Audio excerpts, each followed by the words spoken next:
So yeah, it's me again. Same day, same time, same location. Yeah, well, I decided to do the audition video. I've been postponing it for like quite a while. I filmed one, but I wanted to go according to like systematically. So yeah, subscribe, like, share, let all your people go from Malaika come and watch, because it's very helpful. I had a lot of help from Antwiwaa did this on her blog, so I'll probably link it below. I got a lot of help from past queens, so yeah, if you want to know what to do, I'm not saying it'll guarantee you of success, but if you know what to, like, the guideline to follow, yeah, stay tuned and subscribe. I'm watching you. I'm watching you right here.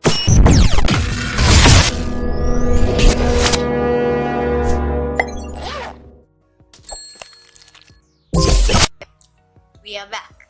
Alright, so audition tips. Like, Malaika is something that no matter the amount of tips you are given, it's not going to assure you of like entry, but it's going to push you ahead of others. Like, if you actually take them serious and you practice, as you know, practice makes perfect. So if you actually take them serious and you practice, you're gonna make it.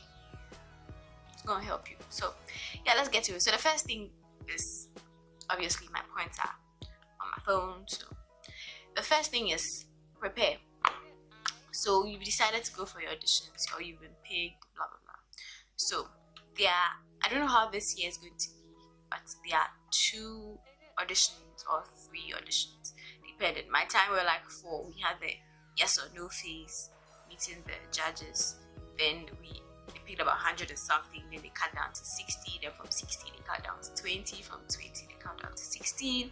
So like quite a number. But I don't think they'll do that this year. I don't know. I'm not sure. But I'll ask and let you know. Or probably Instagram, or no, probably let you know on Snapchat. So yeah, add on Snapchat and then I'll update you on anything I find out about Malaika on Snapchat. So the first thing was prepare, as I said. Answer questions. Like, find a lot of, just Google pageant questions or something. Find lots of questions. Prepare on like your English, your diction, how you pronounce certain words. Don't go and be saying 2000 studies and staffs and little things like that, like throw people off, like how you talk. Like, I'm not the perfect person to be advising somebody how to speak English, but yeah, like little things like that, pronunciations and things like that. Influence, like, kind of like, it makes you sound intelligent, like it makes you sound like you know what you're about. Then you can get like a panel of friends, people you know and people you don't know. Let them ask you questions, so that I feel like you're standing in front of the judges, that feeling. Yeah, so once you have that, I think you'll be good. Like, once you prepare, you're set and you know that, I can answer my questions and things like that. The next thing about questions too is, don't repeat or give cliche answers. Like, don't watch auditions or read like whatever on Google and go and repeat, because they know the questions. Like, they've seen them, they've also Googled them, so they've seen the answer. So if you go and say, I want to become a queen because it gives me the platform to help poor people, and then they've seen the answer on Google. They've heard it so many times from people. Be original with your answer. Say honestly why you want to do. If it's the car and the cash and it's an added incentive, let them know, like, oh, actually, like, the car and cash are not bad incentives at all, but that's not the only reason I'm doing this. I want to do this to maybe state your project, blah blah blah. We'll come back to the project later on, but yeah, like, make your answer like, make me know that, oh, this girl, wow, she's actually prepared for this thing. Alright, so next thing about questions, leave the questions. Like, when they ask you a question about school, oh, I study business administration, insurance. Yeah, because insurance is a growing industry. So they'll ask you, so what about insurance do you know? And you've already prepared for a question about insurance, so you know what to do, like, with that question. But if you just leave it, business administration, insurance, and you just leave it and you're not even looking at it, they might ask you another question that you have no idea about, like, no idea, and like, you'll be stuck and you look like you don't know what you're about, but you can't answer the question. It's so stressful. It's honestly stressful. And then next thing about questions, last tip about questions, if you don't know the answer, don't try and answer it. You can say something like, unfortunately, I wish I had more information or more knowledge about this question, but I don't. So if you can please direct, like, give me another question, or set, like, something like, make them know that if I wish I knew, if I knew, I would have loved to answer your question if I knew, but I have no idea. So if you can ask another question or something, like on something I have an idea about, maybe to ask you, what do you have an idea about? It's like direct, so that you have that flow, you know. But if you go and stand there and you try to say something and it's not correct, you become a video on Twitter and people be laughing at you. So don't play yourself.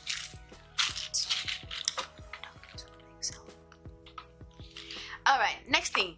After you've practiced and you know what you're going to say and how you're going to say it and everything, how you look is one of the most important things ever.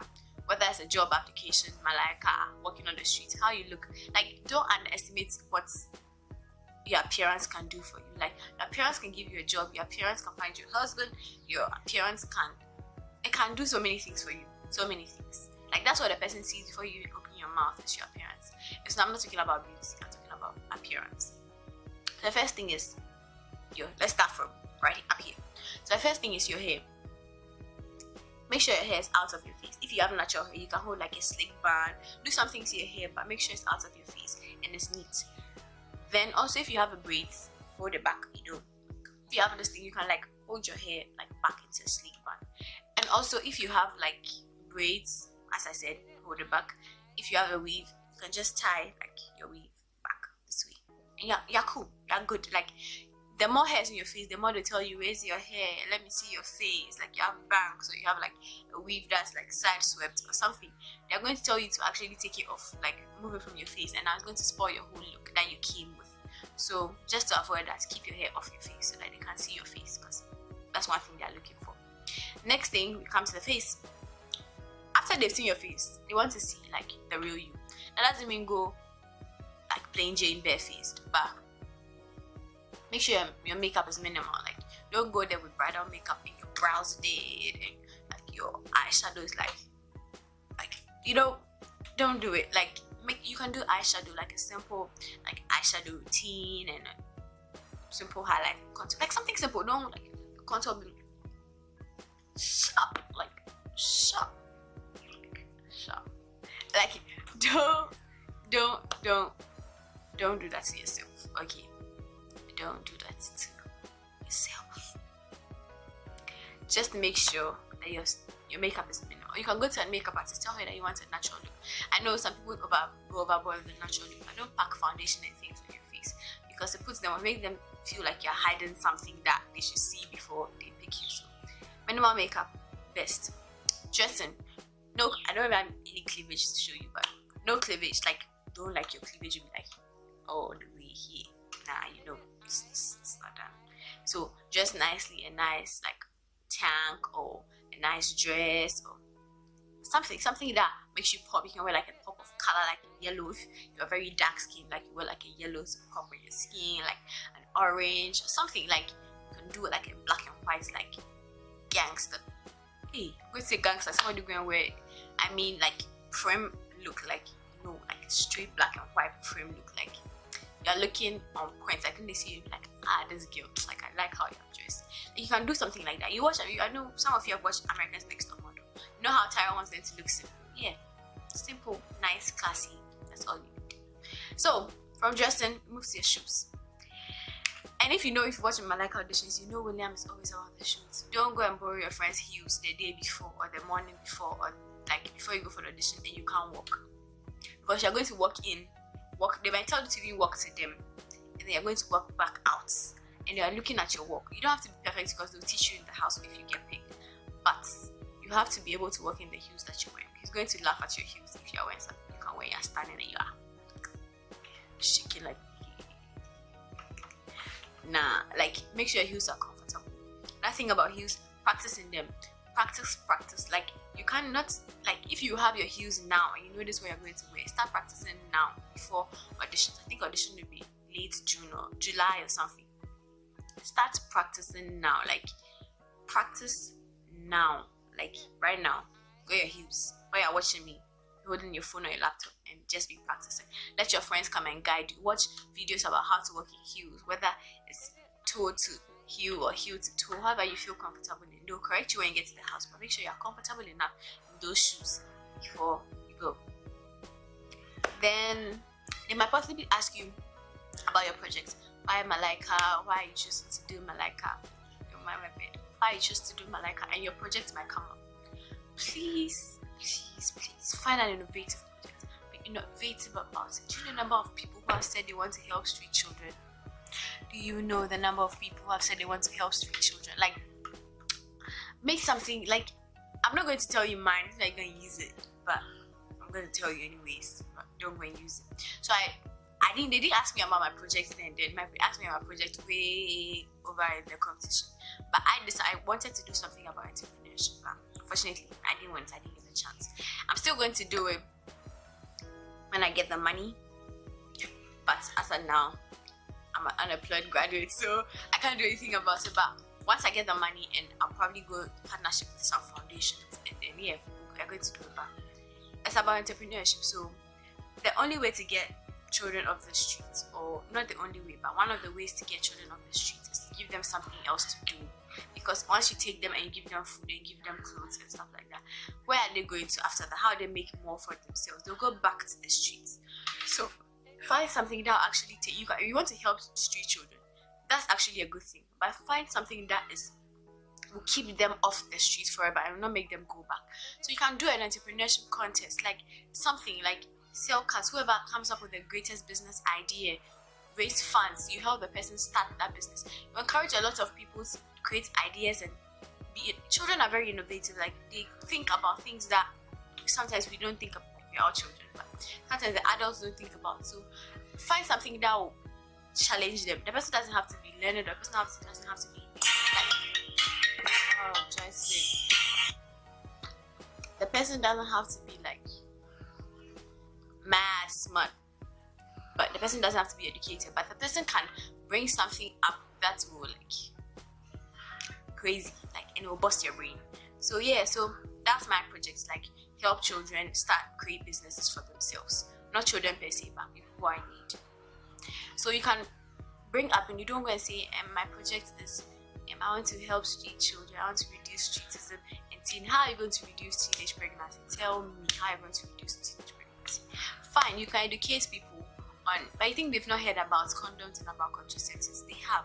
So maybe find an innovative way of tackling teenage pregnancy. Don't go straight to the point like that. Find a way of providing something for them to do, like extracurricular, girl clubs, something that they can do to take their minds off like the sex and the people that they're hanging out with, so that they don't have the sex and get pregnant. Do you understand? So yeah, that's one thing about it. So think about your projects, like think deep, because they've heard it all. Like, what again are you going to tell them? They've heard it all. So find something else that will draw them to your project. In case they ask, will draw them like, oh wow, it's actually a good idea. Like, let's take hair into consideration. Probably it's a project that will get you into the competition. So you never know. So I think that's all. And yeah, don't forget, show all your 32 if you can. Smile, like smile. I'm going to like emphasize, like when I went, I was shaking. I remember I was shaking, like I couldn't even look straight into the judge's eyes. Like, I was shaking, and I just looked down, and then I remember Kuka was sitting there. She was like, I should smile, I'm pretty, I should smile. And I just smiled, and that alone, like in me, it gave me some confidence to answer my question. Like, honestly, my legs were shaking, but I was still confident. I'm not going to lie. Like, see, I could answer my questions like, hey. But I felt confident enough because I was smiling, and they were smiling back at me. So you feel like that kind of comfort. And when we entered the room, I remember when we entered the room at that time, Jaclyn was like, it was not all strict. So they said some funny things before. And then the questions they asked me about my name. So William asked me about my name, the meaning of my name. I said it. Then Jaclyn said she likes my hair because I had like a perm cut. I'll probably, if I find a picture, probably post it there for you to see. So I had like a perm cut, like a side swept perm cut, but it was not like in my face perm cut, like it was side swept. Yeah, I done it the day before. It was really sporty that day, but that was it. And she was like, she likes my hair. I was like, oh, thank you. Then I think it was Karen. Karen asked me about school. I said here, she was like, what about school? Don't I like my hostel or something? Don't I like? It's like people actually make a lot of noise and play music and the step. And she was like, oh, okay, so it affects your learning. And I was like, no. Like, once it affects your learning, that means Malaika kind of, you know how you answer certain questions like this. That means you can easily get distracted and can't focus when like there's noise or something. And that's a minus. I was like, oh, no, it doesn't. Honestly, it doesn't actually affect my learning because that's what I like. So I said, oh, it doesn't affect my learning because I go to the library, or I can go to the library. That's why the library was created, for you to go and learn over there or read your books over there, not somewhere like in the dorm, because everybody has freedom to do whatever they want to do in their dorms. So that's honestly what I said. I hope you can't hear my chickens, my cocks and my hens. But yeah, that's honestly what I said. And just like, oh, okay. And what will I do about it? Like, what should I do to improve it? I was like, honestly, I think soundproof rooms would be like the best, but honestly, realistically, that's too expensive.